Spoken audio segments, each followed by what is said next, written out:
Good morning class. आज हम sets के टाइप्स के बारे में पढ़ेंगे सेकंड ट्यूटोरियल में। तो टू स्टार्ट विथ सबसे पहले हमारे पास है एम्प्टी सेट। एम्प्टी सेट को हम नल सेट भी कहते हैं। Now what is an empty set? A set which does not contain any element, right. जैसे कि डेफिनेशन से ही क्लियर है कि empty, a set which does not contain any element is known as empty set, or we can say it is a null set. Now how to denote a null set? Null set or empty set can be denoted by two symbols. You can write phi, either you can write only phi or you can write only curly brackets. But one thing you should make clear that phi should not be enclosed in curly bracket. अगर आप phi लिखते हैं तो खाली phi लिखेंगे empty set के लिए, और अगर कर्ली ब्रैकेट्स लगाते हैं तो उसके अंदर आप कुछ नहीं लिखेंगे, ओनली कर्ली ब्रैकेट्स। दोनों में से किसी भी तरीके से आप नल सेट को डिनोट कर सकते हैं। Now let's take up an example. कौन से सेट्स नल सेट होते हैं? a is equal to x such that 2 is less than x is less than 3 and x is a natural number. अगर मैं आपसे कहूँ कि इस सेट के मुझे एलिमेंट्स बताइए तो क्या आएगा इस सेट के अंदर? x should be a natural number and it should lie between 2 and 3। आएगा कोई एलिमेंट इस सेट के अंदर? इस सेट के अंदर कोई भी एलिमेंट नहीं आएगा, बिकॉज 2 और 3 के बीच में हमारे पास कोई भी नेचुरल नंबर नहीं है। ठीक है, तो that means this set is an empty set because it does not contain any element. एक और एग्जाम्पल देखिए। Set B x such that x is a student of class 9th and class 10th। आपके school में कोई student ऐसा है जो class 9th और 10th दोनों में पढ़ता हो? Not possible. तो again will not have any element in this set, so it is an empty set, right? So I hope empty set is clear. Next type is we have finite and infinite sets. आपको इनकी definition तो मालूम ही होगी। finite set means a set which contains finite number of elements which can be counted, and infinite set a set which contains infinite number of elements. I have written two examples here. Set A x y z a b countable हैं, 5 elements हैं। और set B में आप क्या देख रहे हैं? Set of natural numbers है 1 2 3 and then 3 dots. 3 dot means set is infinite, and we also know that set of natural numbers is infinite set.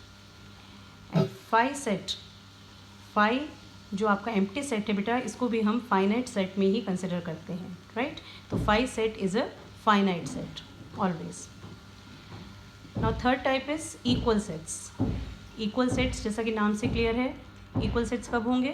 दो सेट्स कब इक्वल होंगे? Two sets are equal if they have exactly the same number of elements. If they have exactly same number of elements, right.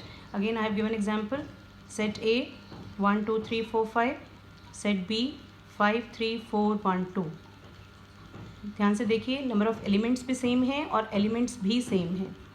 Order doesn't make any difference, order से कोई फ़र्क नहीं पड़ता हमें, लेकिन नंबर ऑफ एलिमेंट्स सेम होने चाहिए and they should have exactly same elements. Both the sets should have exactly same elements, तभी हम उनको क्या बोलते हैं? Equal sets. तो in this case A is equal to B. Clear? Now next we have subset. Subset, subset का मतलब छोटा set. A is a subset, ये सबसेट का सिंबल है C. A is a subset of B if every element of A is also an element of B, right? For example, let us take set A ABC और set B हम क्या ले रहे हैं यहाँ पर? A B C D E। तो क्या देख रहे हैं आप कि set A का हर element set B के अंदर है। That means A is a subset of B, right? Take another example. Set ए है हमारा 1 2 3 4 और सेट बी है 1 2। अब क्या इस केस में ए सबसेट है बी का? नहीं, A is not a subset of B because A contains 3 4, 3 4 belongs to A but 3 4 does not belong to B. But you can say that B is a subset of A. B में आपके elements कौन से हैं? 1 2, और ए में हैं हमारे 1 2 3 4। तो B is a subset of A but A is not a subset of B, right. Then we have some properties.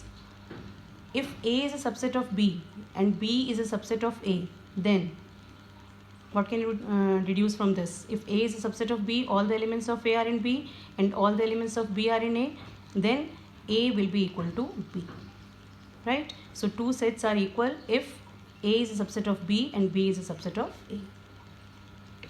Another property, second property, every set is a subset of itself. Obviously her set के जो elements होंगे वो उसके अपने आप में तो होंगे ही होंगे, तो we can say that every set is a subset of itself. A is a subset of A, B is a subset of B, C is a subset of C.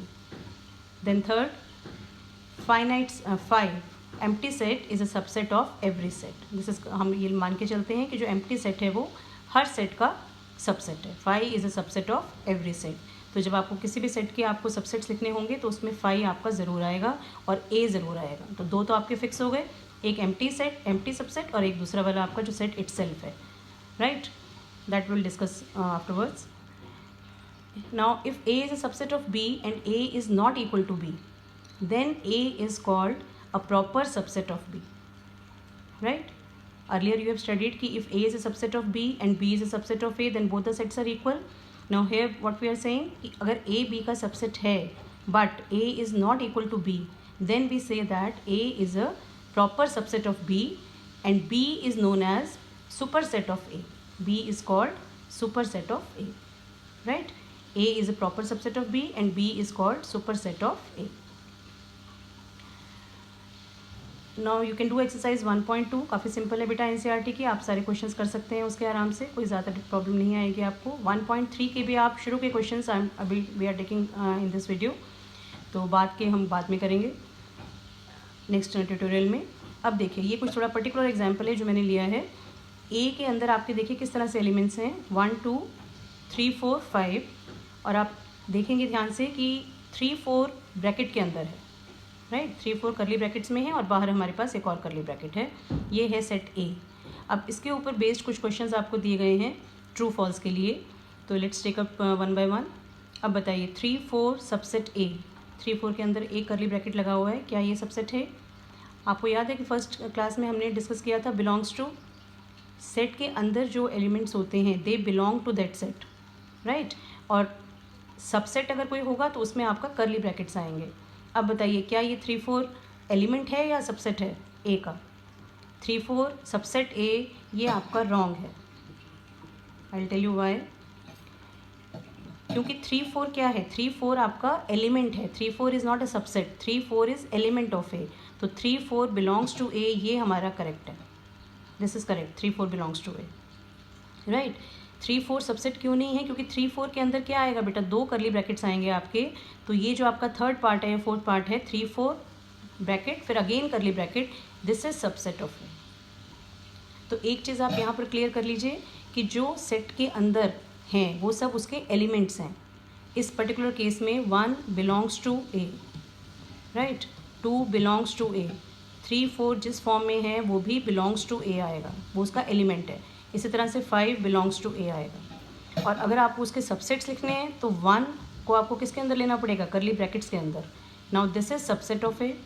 You can write 2 करली brackets के अंदर subset of A. You can write 1 2 करली brackets के अंदर subset of ए, ठीक है? और अगर आपको 3 4 लेना है तो क्या करना पड़ेगा आपको? 3 4 के अंदर आपको 2 करली ब्रैकेट्स लगाने पड़ेंगे, then it will become a subset of A, right? तो आप यहाँ तक के क्वेश्चंस प्रैक्टिस करिए और इससे आगे how to write subset of a given set और फर्दर हम नेक्स्ट ट्यूटोरियल में लेंगे. Thank you.